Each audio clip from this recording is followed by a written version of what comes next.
Okay, we're going to do example 5 of section 1.2 now, which is learning to write piecewise functions from an absolute value function. So this problem says in holography, light from a laser beam is split into two beams, a reference beam and an object beam. Light from the object beam reflects off an object and is recombined with the reference beam to form images on film that can be used to create three-dimensional images. Write an absolute value function that represents the path of the reference beam. So if we look at this diagram here, we have a laser that's shining this beam all the way to this mirror, okay?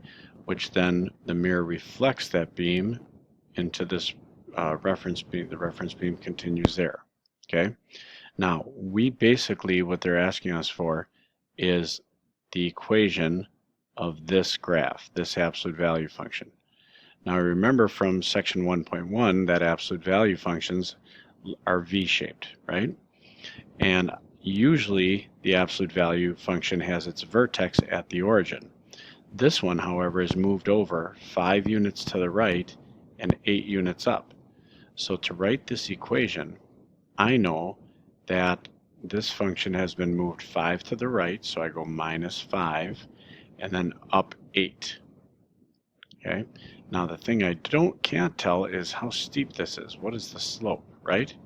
So what is this number that goes in front? Well, I've got a point here, but you notice none of these goes through a nice intersection until I get all the way up to 5, 8. Well, that means my slope is up 8 and over 5. So this would have a slope of 8/5. Now, because the V is upside down, that tells us that this is a negative 8/5. So this would be the absolute value equation of this graph. Okay, so our equation is y equals negative 8/5 times x minus 5 in absolute value plus 8. So that's an absolute value function that's moved 5 right and 8 up, and then has a slope of 8/5. Now, how can I write this as a piecewise function? Well, you notice that you could also write this as one line going up and then a second line coming down. Okay, so how could I write this as a piecewise function? Well, this first line is drawn from starting at 0 all the way up to this point at 5. So it's drawn from 0 to 5. So the first thing I'm going to do, and I'm going to have to kind of go up and down for this, there's two pieces. There's the increasing line and the decreasing line. So the increasing line is starting at 0, and 0 is included, all the way up to 5. And 5 appears to be included also. Now, what's the equation of this line? Well, it's got a y-intercept of 0 and a slope of 8/5. So the equation of a line with a slope of 8/5 would be 8/5 x plus 0. Now I don't have to write the plus 0. Plus 0 doesn't do anything. So the equation of this line is 8/5 x, just mx, and then b is 0. Okay? Now, that's from 0 to 5. The other one takes over at 5 and goes on forever to the right. So for the second one, we're going to say that x just has to be greater than 5. We've already included 5. They meet at the same point here, so I don't have to include it again. But how do I write the equation of this line? I know that because this, if you know from science, the angle of incidence is equal to the angle of reflection.